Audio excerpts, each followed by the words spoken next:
Hello everyone. First of all, congratulations for your results and welcome to class 11 to a recently new journey. आज मैं आपको एक नई subject से introduce कराने वाली हूँ दैट इज़ अकाउंटिंग जो अभी फ्रॉम नाउ ऑन आपके फ्यूचर तक जाने वाला है। जिससे आप लोगों को बहुत सारे सब्जेक्ट्स बहुत सारी टॉपिक्स ऐसे लगेंगे जो आपने कभी सुने नहीं हैं। 10th तक आपने साइंस पढ़ा था, मैथ्स पढ़ा था, इंग्लिश पढ़ा था, दैट वाज कॉमन। बट अभी आप कुछ नया सीखने वाले हैं, so please don't get nervous, don't get scared.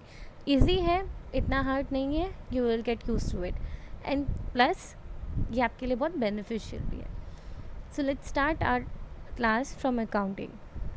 तो फर्स्टली हम आज इसका इंट्रोडक्शन करेंगे। सिर्फ इंट्रोडक्शन में मैं आपको सिंपली सिर्फ इतना बताना चाहती हूँ कि अकाउंटिंग कहाँ से ड्राइव हुई थे और अकाउंटिंग में क्या छोटे छोटे कॉन्सेप्ट्स आ सकते हैं। सो let's start.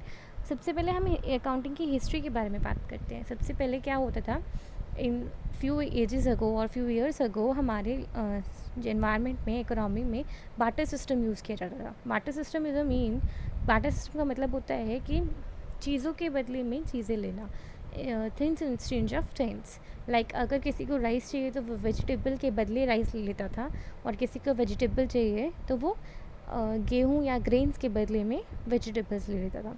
That could happen. तो उस टाइम पर ना तो किसी को किसी तरह का बैलेंस रखने की ज़रूरत होती थी, ना ही कोई हिसाब रखा जाता था इन सारी चीज़ों का। तो जब हिसाब ही नहीं रखा जाता था तो उनको मेंटेन करने का कोई मतलब भी नहीं होता था।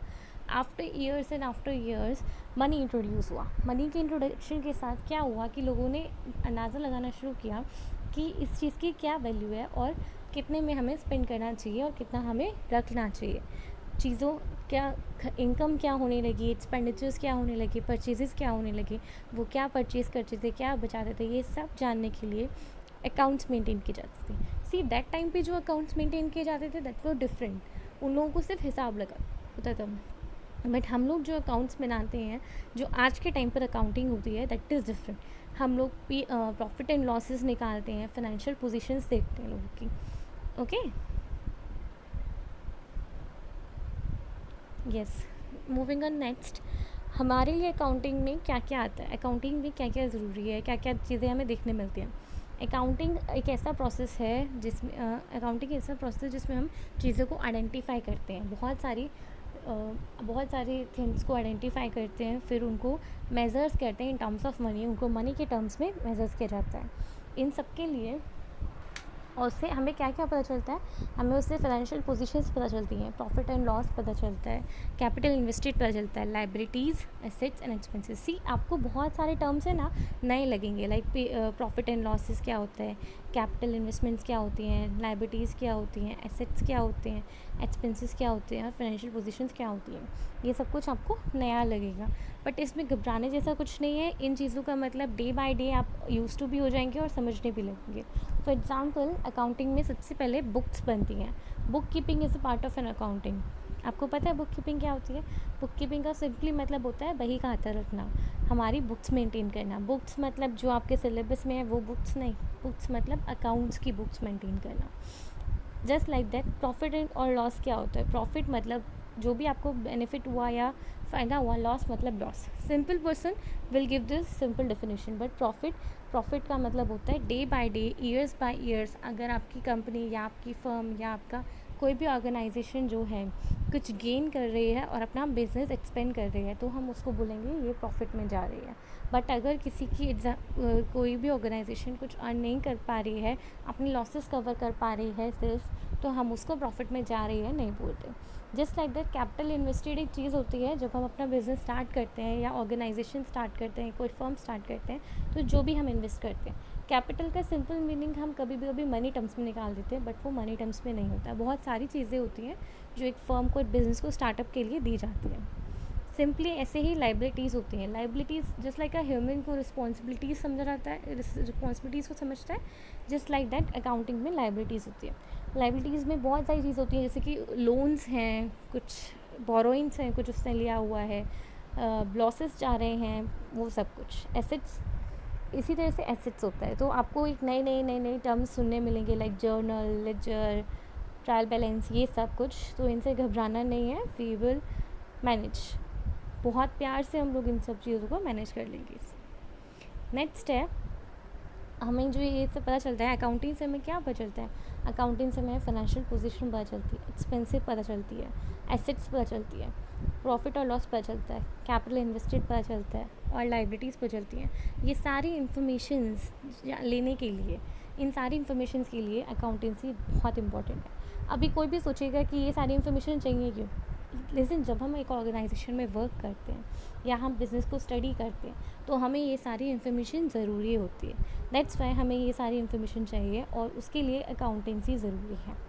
ठीक है, तो अभी हम सिंपली वर्ड्स में ये समझ पाए कि अकाउंटिंग की क्या इंपॉर्टेंस है हमारी डे टू डे लाइफ में, अकाउंटिंग कैसे डिराइव हुई है हमारी लाइफ में। मीन हम छोटे लेवल से लेकर बड़े लेवल तक हर पर्सन अपनी लाइफ में अकाउंटिंग करता है। दैट वो चीज़ अलग है कि हम फर्म के लिए नहीं कर रहे हैं तो हम उसकी स्टडी नहीं करते, बट स्टिल आप लोग खुद भी अकाउंटिंग करते होंगे। जब आपको पॉकेट मनी मिलती होगी आप कुछ % उसका स्पेंड करते हैं, कुछ बचा के रखते हैं। That is an accounting in your own way. Okay, but हम जो अकाउंटिंग डिस्कस करने वाले हैं थोड़ा कॉम्प्लिकेटेड और वाइड स्कोप में आती है। सी, तो अभी हम मीनिंग ऑफ अकाउंटिंग और अकाउंटेंसी पढ़ने वाले हैं। सिंपली मैंने आपको स्टार्टिंग में बताया था कि अकाउंटिंग जो है आइडेंटिफाइंग है, मेजरिंग है, रिकॉर्डिंग है, कम्युनिकेटिंग है, इन सब चीज़ों से मिलकर बनी है। तो मीनिंग ऑफ अकाउंटेंसी या अकाउंटिंग का क्या होता है, ये एक प्रोसेस है जो आइडेंटिफाई करता है, मेज़र करता है, रिकॉर्ड करता है, कम्युनिकेट करता है और रिक्वायर्ड इंफॉर्मेशंस को जो कि इकोनॉमिक इवेंट्स के साथ जुड़े हुए हैं to the interested users to help them make decisions, उनके लिए डिसीजंस बनाने के लिए। सी, अभी हमने कुछ नए वर्ड्स पढ़े like identifying, measuring, recording, communicating the required information relating to economic events. इसमें कई सारी चीज़ें जो हैं उसकी कैरेक्टरिस्टिक को बताती हैं। लाइक आइडेंटिफाई करना क्या होता है, पहचानना, मेज़र करना क्या होता है, उनको मापना, रिकॉर्ड करना क्या होता है, लिखना या किसी भी चीज़ को रिकॉर्ड कर लेना, कम्युनिकेट करने का मतलब होता है लोगों को पहुंचाना, फीडबैक देना, कम्युनिकेट करना। और इकोनॉमिक इवेंट्स क्या होते हैं, आप लोगों ने कई बार सुना होगा कि लॉकडाउन हुआ, इससे पहले ये जो अभी लाइव लॉकडाउन है उससे पहले भी कंपनीज़ में शटडाउन हो जाते थे, लॉकडाउन्स हो जाते थे जिसकी वजह से काम नहीं होता था। They are called economic events. Like inflation आना, डिफ्लेशन आना, मनी वैल्यू गिर जाना, इन सबको इकोनॉमिक इवेंट्स बोलते हैं। ठीक है, so the typical meaning of accountancy is process of identifying, measuring, recording and communicating them, recording required information relating to economic events to the interested users to help them make decisions.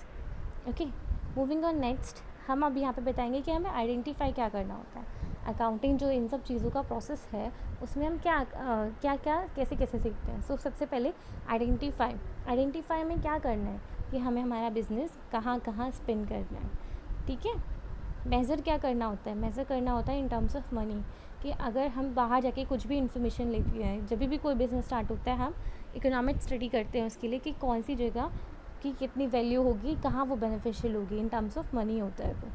Recording, accounts बनाए जाते हैं, मतलब ये करा तो कितना profit होगा, वो करा तो कितना लॉस होगा, सारी समराइज की जाती है। उसके बाद ये सारी चीज़ें कम्युनिकेट की जाती हैं to the owner and the other parties. आप एक शॉप का एग्जांपल लेकर चलिए, अगर एक शॉप है और उसमें हम अकाउंट्स बनाते हैं तो उसके अकाउंट्स में हम क्या बनाएंगे कि हम कितना परचेज़ करते हैं, होलसेल में कितना परचेज़ माल होता है, उसके बाद कितना सेल होता है, उसके बाद कितनी डैमेज हमारी हो जाती है शॉप पर लाने या ले जाने में। ठीक है, ये 3 चीज़ें हम लोग कंटिन्यू करते हैं। उसके बाद इलेक्ट्रिसिटी बिल्स कितने आ रहे हैं, मेंटेनेंस कितना आ रहा है, ये सब लगा के इन सब के बुक्स ऑफ अकाउंट्स बनाने के बाद लास्ट में हम देखते हैं कि सारा एक्सपेंडिचर निकालने के बाद, सारी सेल्स के बाद, हमारा जो परचेज़ हमने माल किया था वो सारे पैसे खटाने के बाद हमारे पास क्या बचा, उसको हम प्रॉफिट कम्युनिकेट करते हैं, प्रॉफिट समझते हैं। तो सिंपल लैंग्वेज में बोलें तो वो प्रॉफिट कम्युनिकेट किससे किया जाएगा, ओनर से एंड अदर पार्टीज़ से। अदर पार्टीज़ यहाँ पे कौन कौन सी होंगी, सपोज शॉप के लिए उसने लोन लिया हुआ है, अब वो लोन लिया हुआ है तो वो उसमें शो करेगा कि मुझे हर साल इतना प्रॉफिट होता है, जिसके बलबूते पे उसने लोन लिया था, तो उसको उस पार्टी को अपनी बैलेंस शीट को डिस्कस करना होगा, बैलेंस शीट को कम्युनिकेट करना होगा।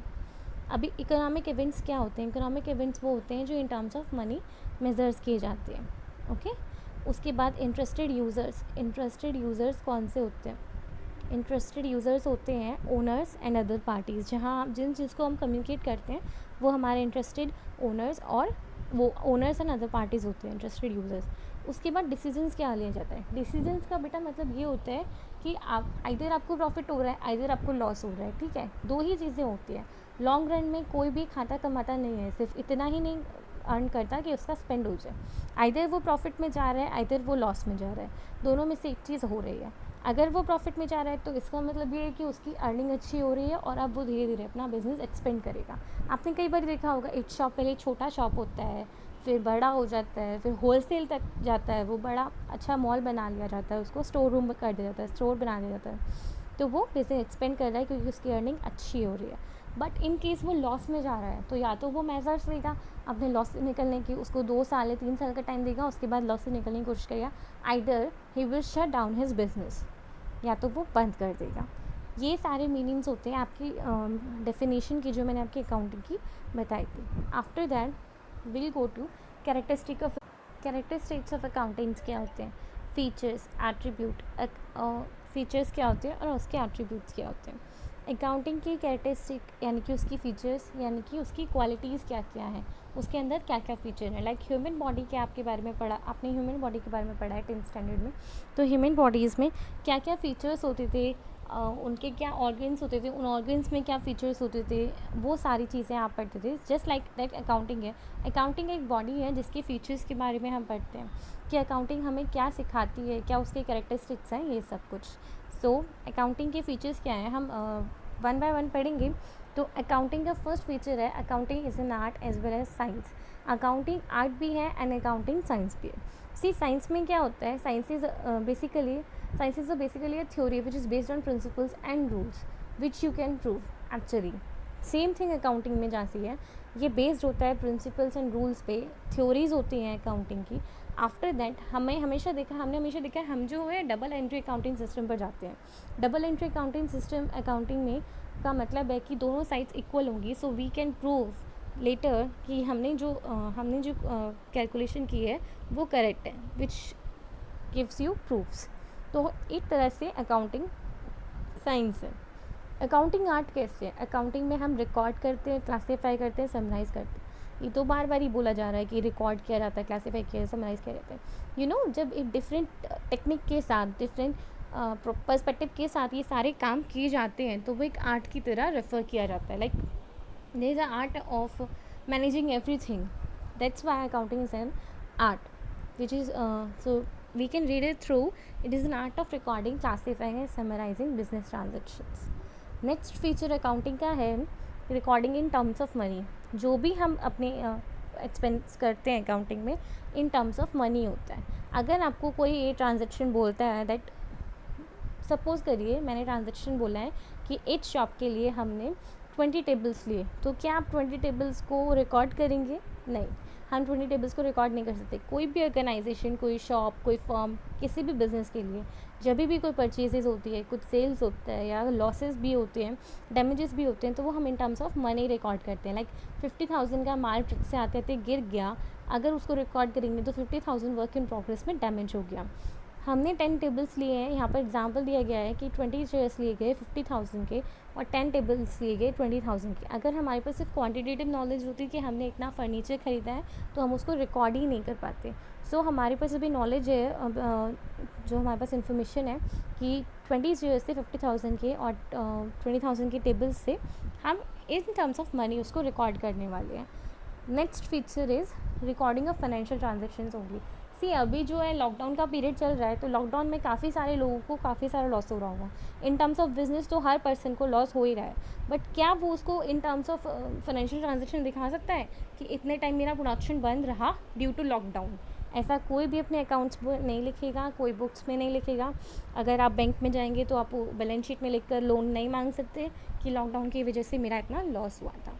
सी अभी लॉकडाउन है, बट इससे पहले कई बार क्या होता है, कंपनी जो है प्रोडक्शन नहीं दे रही होती है तो उसको कुछ टाइम के लिए शट डाउन कर देता है, 6 मंथ के लिए, 8 मंथ्स के लिए। उस शट डाउन की वजह से भी उनको लॉस होता है, बट वो रिकॉर्ड नहीं कर सकते उनको। सिंपली यहाँ बोला गया है recording of financial transactions only. Accounting में सिर्फ फाइनेंशियल ट्रांजेक्शन्स ही रिकॉर्ड किए जाते हैं। अकाउंटिंग में सिर्फ फाइनेंशियल ट्रांजेक्शन ही रिकॉर्ड किए जाते हैं। एक एग्जांपल है यहाँ पर दिया हुआ है मैंने, राइट, देखिए, फाइट बिटवीन एम्प्लॉयज़ या फिर इन्वॉइस की स्ट्राइक, दोनों ही चीज़ें किसी भी फर्म के प्रोडक्शन को अफेक्ट करती हैं, लेकिन हम इनको मेज़र नहीं कर सकते इन टर्म्स ऑफ मनी, तो हम इन्हें फाइनेंशियल ट्रांजेक्शन की तरह रिकॉर्ड भी नहीं कर सकते। See that is a difference between accounting and different चीज़ें, कि हम लोग जो है सिर्फ मॉनेटरी टर्म्स पर ही चलते हैं बात, क्योंकि बाद में हमें चाहिए ना प्रॉफिट और लॉस हमारा मॉनेटरी टर्म्स में ही आए। किसी भी बिज़नेस को एक्सपेंड करना या बंद करना इसी बात पे डिपेंड करता है ना how much is it earning और नॉट। इसीलिए मूविंग ऑन नेक्स्ट, जो नेक्स्ट फीचर है इसका वो है classifying. Classifying it is the process of grouping the transaction of one nature eight one place. इसका जो प्रोसेस है क्लासीफाइंग एक ऐसा प्रोसेस है जिसमें हम सारी ट्रांजेक्शन्स को, एक तरह की ट्रांजेक्शन्स को एक जगह पे रखते हैं। फॉर एग्जांपल अगर आप फ्रूट्स लेने जाएंगे तो फ्रूट्स की जगह पर ही जाकर फ्रूट्स लेंगे, वेजिटेबल्स की जगह पर ही जाकर वेजिटेबल्स लेते हैं, ग्रॉसरी की जगह पर जाकर ही ग्रॉसरी ली जाती है। सेम वे हम अकाउंट्स प्रिपेयर करते हैं ताकि जिस चीज़ की इन्फॉर्मेशन की हमें बाद में ज़रूरत हो हम पर्टिकुलरली उसकी जगह पर जाकर ही वो इन्फॉर्मेशन ले सकें। ठीक है, इसीलिए क्लासीफाई किया जाता है डिफरेंट ट्रांजेक्शन्स को डिफरेंट ग्रुप में। अभी कौन कौन सी ट्रांजेक्शन्स हो सकती हैं, कैश ट्रांजेक्शन्स होती हैं तो उसको हम कैश बुक में ही रिकॉर्ड करते हैं। कई बार क्रेडिट ट्रांजेक्शन्स होती हैं तो क्रेडिट बुक्स में उनको क्लासीफाई रखते हैं, अलग से रखते हैं। ठीक है, और जस्ट लाइक दैट जर्नल्स होती हैं कि हम बाद में पैसे देंगे, वो वाली जर्नल्स होती हैं कि सिर्फ ट्रांजेक्शन हुई है बट अभी पैसे नहीं आए हैं करके, उनको अलग जर्नल बुक्स में रखा जाता है। इस तरह सबके बुक्स अलग अलग होते हैं। अगर हमारे पास 3 क्रेडिटर्स हैं तो 3 बेटा क्रेडिटर वो होते हैं जिनसे हम सामान ख़रीदते हैं, हम परचेज़ करते हैं बट हमने अभी मनी नहीं दिया है उनको और बाद में हम मनी उनको देने वाले हैं। जस्ट लाइक दैट यहाँ पे एक एग्जांपल दिया हुआ है राम अकाउंट, या तो राम उसका क्रेडिटर है या डेटर है एनीवन, तो उनके हम क्रेडिटर्स अकाउंट्स में जाकर भी नेम वाइज सबके अकाउंट्स रखते हैं कि ये क्रेडिटर है, ये क्रेडिटर है, ये क्रेडिटर है। ठीक है, क्लासीफाइंग होता है इसका, क्लासीफाइंग का ये मतलब होता है। मूविंग ऑन नेक्स्ट, जो नेक्स्ट फीचर है वो है समराइजिंग। सी अभी आपने शायद एक चीज़ नोटिस की होगी कि हम जो भी फीचर्स पढ़ रहे हैं वो उसकी डेफिनेशन से ही आए हैं। Accounting is an process of recording, classifying, identifying and summarising all the transactions. ठीक है, तो हम उसके मीनिंग को ही अभी तक पढ़ रहे हैं, जो उसका मीनिंग है उसकी कैरेक्टरिस्टिक से ही बनाया गया है। जो भी फीचर्स हैं उसके अकाउंटिंग के उसके मीनिंग में बताए गए थे। समराइजिंग का मतलब होता है एक ऐसी आर्ट, जैसे हम कोई बड़ा सा स्टोरी पढ़ते हैं, लास्ट में मॉरल बोलते हैं ना कि इससे हम स्टोरी से हमें ये शिक्षा मिलती है या हम ये अच्छी बात सीखते हैं, you know getting the results, that is called summarising. Results देखना, जैसे पूरा ईयर पढ़ाई करने के बाद आपके फाइनल एग्ज़ाम्स होते हैं और उनका रिजल्ट आता है, रिजल्ट से ये पता चलता है कि आपने फाइनल ईयर में या अपने पूरे ईयर में कितना हार्डवर्क किया है, that is called summarising. Same way accounting में होता है। अकाउंटिंग में हम पहले बुक्स बनाते हैं, बहुत सारे जर्नल्स बनाते हैं, जर्नल्स के बाद फिर लेजर्स बनाते हैं, फिर लेजर के क्लोजिंग बैलेंस के साथ जाते हैं तो ट्रायल बैलेंस बनाते हैं, ट्रायल बैलेंस के साथ हम ट्रेडिंग एंड पी&एल अकाउंट बनाते हैं, पी&एल अकाउंट के बाद बैलेंस शीट बनाते हैं, और जब हम बैलेंस शीट बनाते हैं तो बैलेंस शीट में हम अपनी फर्म का, हम अपने ऑर्गेनाइजेशन का पोजीशन दिखाते हैं, यू नो कंपैरिजन के साथ कि लास्ट ईयर फाइनेंशियल पोजीशन हमारी ये थी, लास्ट ईयर हमारे पास इतना क्रेडिट था, हमारा इतना प्रॉफिट था, इतनी लायबिलिटीज़ थी, असेट्स इतने कम थे, और इस साल हमारे पास ये सब है। सी आपको ना इसमें बहुत सारे नए वर्ड्स देखने मिलेंगे like ledger, trial balance, trading and P and L account, balance sheet, ये सब कुछ बहुत अभी कन्फ्यूज़न के साथ भी लग रहा होगा, but slowly and steadily you will get to know all of these. ठीक है, तो समराइजिंग का मतलब होता है ऑल द जितनी भी हमने ट्रांजेक्शन्स प्रिपेयर की थी, जब हमने क्लासीफाइंग के टाइम पर सारी ट्रांजेक्शन्स प्रिपेयर की थी, सारी बुक्स प्रिपेयर की थी, उन बुक्स को हम ले जाकर लास्ट में बैलेंस शीट बनाकर समराइज़ कर देते हैं कि हाँ हमारा जो पूरा ईयर का हार्डवर्क है वो यहाँ पर है। अभी ये बैलेंस शीट देखकर हम पूरा ईयर अपना एनालाइज कर सकते हैं। नेक्स्ट फीचर है इंटरप्रिटेशन ऑफ द रिजल्ट्स। जब हम हमारी बैलेंस शीट बना लेते हैं ना, उनसे हमें रिजल्ट्स मिलता है कि प्रॉफिटेबिलिटी या फाइनेंशियल पोजीशंस क्या है हमारी कंपनी की। आइदर हमारा business is running in the profitability or we are going into the losses. ठीक है, तो प्रॉफिटेबिलिटी और फाइनेंशियल पोजीशन क्या है हमारे बिजनेस की, ये हमें बैलेंस शीट से पता चल जाता है। तो जिसका लास्ट फीचर है that is interpretation of the result, इसमें हमें पता चलता है कि प्रॉफिटेबिलिटी पोजीशन क्या है हमारे बिजनेस की। सो अकाउंटिंग में हमने क्या क्या पढ़ा आज? अकाउंटिंग में सबसे पहले आइडेंटिफाई करते हैं, मेज़र करते हैं मॉनेटरी टर्म में, उसके बाद रिकॉर्ड करते हैं फाइनेंशियल ट्रांजैक्शंस को, उसके बाद क्लासीफाई करते हैं उन ट्रांजैक्शंस को, फिर ट्रांजैक्शन से उन सारी ट्रांजेक्शन्स को समराइज़ करके एक सिंपली बुक बनाते हैं या सिंपली फ़ोल्डर बनाते हैं। और जब सब लास्ट में सब कुछ हो जाता है तो जो हमने लास्ट में समराइज़ किया था उससे हम रिजल्ट इंटरप्रेट करते हैं। ठीक है, इंटरप्रिटेशन ऑफ रिजल्ट का मेन पर्पस क्या है? मेन पर्पस है फाइनेंशियल पोजीशंस देखना। और ये किसके लिए ज़रूरी है? Owners and the other parties, जो हमने फर्स्ट में पढ़ा था, owners and the other parties, इसके लिए वो ज़्यादा ज़रूरी है। ठीक है, ओनर्स एंड अदर पार्टीज़ के लिए ज़्यादा ज़रूरी है। तो ओनर्स ही हैं, अदर पार्टीज़ में managers, bank, status and employees आते हैं।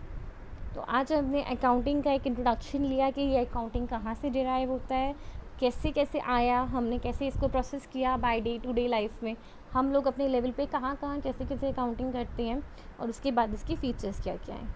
इसी तरह हम धीरे धीरे अकाउंटिंग के बारे में और बहुत कुछ सीखेंगे। एंड जब we will go through our theory chapters, और थ्योरी हम इसके प्रैक्टिकल्स के बारे में सीखेंगे, क्योंकि प्रैक्टिकली ये बहुत अमेजिंग सब्जेक्ट है। आप जब एक बार इंटरेस्ट लेना शुरू करोगे, you will fall in love with this subject because this is so different. आपको खुद ही समझ नहीं आएगा that why did you choose anything else over this. So let's have fun with learning accounting. Thank you.